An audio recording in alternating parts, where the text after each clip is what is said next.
Hello children, how are you? I am fine. I hope you are all also fine. I think you are all enjoying Corona period because there is no school. But children, don't forget your studies. I believe that you are all working at home. Listen your elders' words, okay? Yes children, today is Tuesday, so you have English period. I welcome you all to 7th standard English class. Today I want you to recall your basic English grammar, that is alphabet, words, sentences and parts of speech. You know, alphabet, there are 26 letters in English alphabet. In that, 5 vowels, they are A, E, I, O, U. Next, 21 letters are called consonants.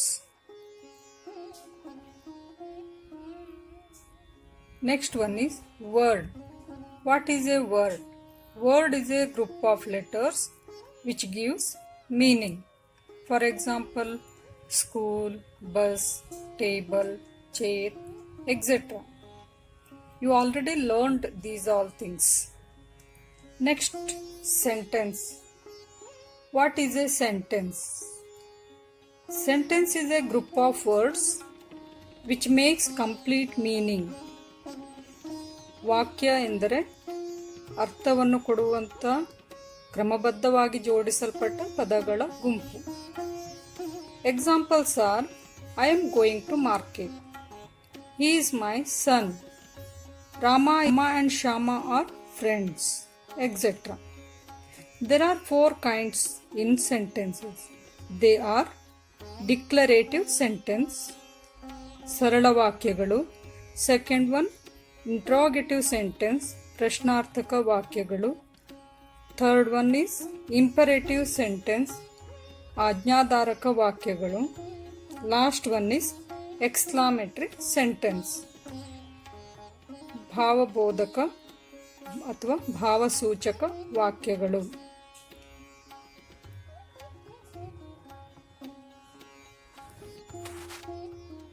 We learn these sentences one by one.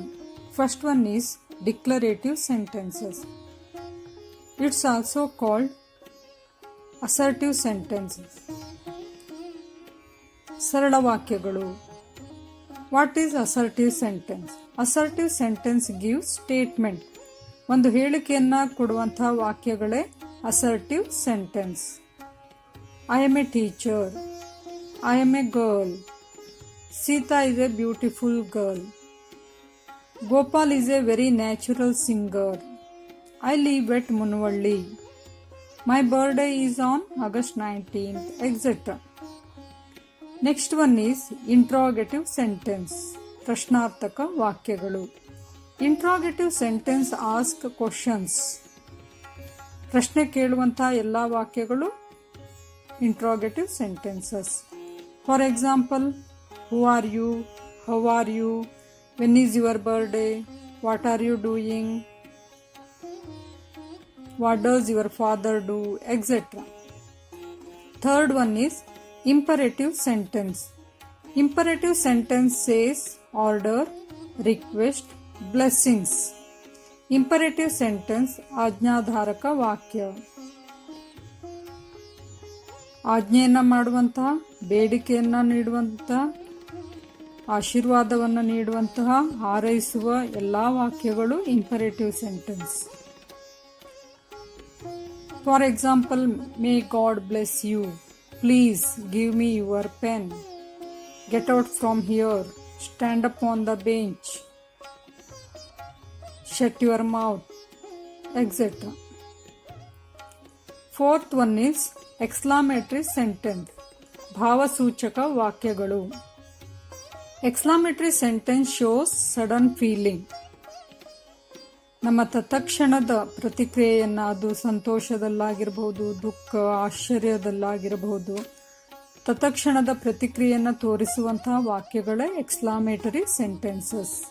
For example, what a terrible death he had, how fast he runs, what a pleasant night it is, hello who are you,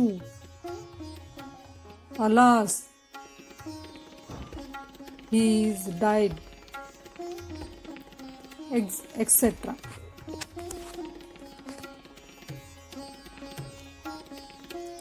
ಹೀಗೆ ನಾವು ಇಂಗ್ಲಿಷ್ನಲ್ಲಿ ಬಳಸುವ ಪ್ರತಿಯೊಂದು ವಾಕ್ಯಗಳು ಈ 4 ಪ್ರಕಾರಗಳಲ್ಲಿ ಒಂದಾಗಿರುತ್ತವೆ. ಇವುಗಳಲ್ಲಿ positive ಮತ್ತು ನೆಗೆಟಿವ್ ಸೆಂಟೆನ್ಸ್ಗಳಂತ ನಾವು ಮತ್ತೆ ಇವುಗಳಲ್ಲಿ ಪಾಸಿಟಿವ್ ಆರ್ ನೆಗೆಟಿವ್ ಸೆಂಟೆನ್ಸ್ ಆಗಿರಬಹುದು. ನೀವು ಪಾಸಿಟಿವ್ ಆರ್ ನೆಗೆಟಿವ್ ಸೆಂಟೆನ್ಸ್ ಅಂತಂದರೆ ನಿಮಗೆ ಕೆಲವೊಂದು ಉದಾಹರಣೆ ಹೇಳಿದರೆ ಸ್ಪಷ್ಟವಾಗಿ ತಿಳಿಯುತ್ತೆ. ಈಗ ನಮಗೆ ಡಿಕ್ಲರೇಟಿವ್ ಸೆಂಟೆನ್ಸನ್ನು ಗುರುತಿಸೋದಕ್ಕೆ ಬರುತ್ತೆ. ಸಾದಾ ವಾಕ್ಯಗಳು. ಫಾರ್ ಎಕ್ಸಾಂಪಲ್ ನೋಡ್ರಿ, ಮಧು ಕ್ಯಾನ್ ಸ್ಪೀಕ್ ಹಿಂದಿ. ಇದು ಡಿಕ್ಲರೇಟಿವ್ ಸೆಂಟೆನ್ಸ್. ಇದು ಪಾಸಿಟಿವ್ ಸೆಂಟೆನ್ಸ್ ಅಂದರೆ ಸಕಾರಾತ್ಮಕ ವಾಕ್ಯ.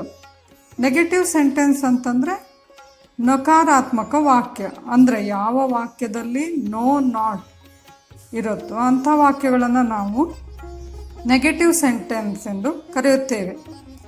ಹಾಗಿದ್ರೆ Madhu can speak Hindi, positive sentence.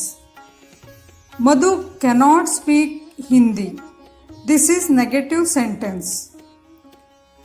ಇವು ಡಿಕ್ಲರೇಟಿವ್ ಸೆಂಟೆನ್ಸ್ನ ಉದಾಹರಣೆಗಳು. ಡಿಕ್ಲರೇಟಿವ್ ಸೆಂಟೆನ್ಸಲ್ಲೇ ಪಾಸಿಟಿವ್ ಹಾಗೂ ನೆಗೆಟಿವ್ ಸೆಂಟೆನ್ಸ್ಗಳು. ಹಾಗೆಯೇ ಇನ್ನೊಂದು ಎಕ್ಸಾಂಪಲ್ ನೋಡೋದಾದರೆ, he lives in Goa.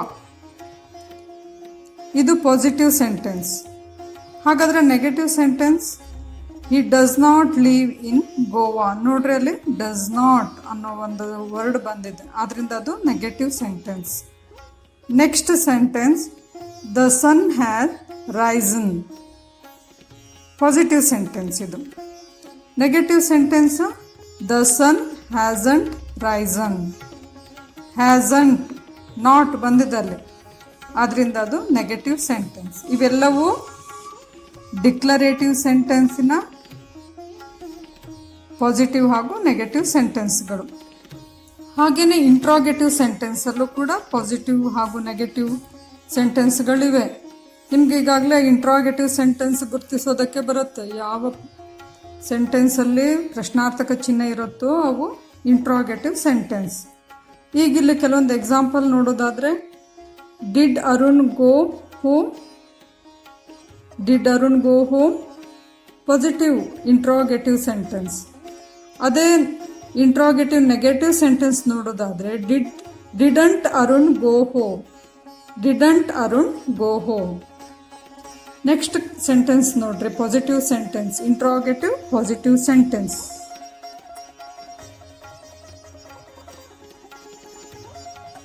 Can she go now. Can she go now. ಅದೇ negative sentence, can't she go now. Next sentence, does you live in Delhi. Positive sentence, does you live in Delhi, positive sentence. Negative sentence, doesn't you live in Delhi. Doesn't you live in Delhi. ಹಾಗೆಯೇ imperative sentence. Imperative sentence ಆಜ್ಞಾಧಾರಕ ವಾಕ್ಯಗಳು. ಇದರಲ್ಲೂ ಕೂಡ positive negative ಸೆಂಟೆನ್ಸ್ಗಳಿರುತ್ತೆ. Positive sentence ನೋಡೋದಾದರೆ, shut the door. ಹಾಗೆಯೇ ಅದೇ negative ಸೆಂಟೆನ್ಸಲ್ಲಿ don't shut the door. Don't, do not ಅಲ್ಲೋ ವರ್ಡ್ ಬಂದಿದೆ, ನಾಟ್ ಅನ್ನೋದು. ಹಾಗೆಯೇ positive sentence, help the poor.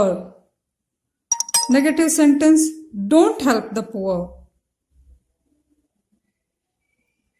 Positive sentence, imperative, positive sentence, go out. Negative sentence, don't go out. ಹೀಗೆ ಪ್ರತಿಯೊಂದು ವಾಕ್ಯದಲ್ಲೂ ಪಾಸಿಟಿವ್ ಹಾಗೂ ನೆಗೆಟಿವ್ ಸೆಂಟೆನ್ಸ್ಗಳಿರುತ್ತೆ. ನೀವು ಇವುಗಳನ್ನು ಅಭ್ಯಾಸ ಮಾಡಿರಿ. ಇವುಗಳ ಮೇಲೆ ನಾನು ಹೋಮ್ವರ್ಕನ್ನು ನೀಡ್ತಾ ಇದ್ದೇನೆ. ನೆಕ್ಸ್ಟ್ ಪೀರಿಯಡಲ್ಲಿ ನಾವು ಪಾರ್ಟ್ಸ್ ಆಫ್ ಸ್ಪೀಚ್ ಬಗ್ಗೆ ಅಭ್ಯಾಸ ಮಾಡೋಣ. Thank you.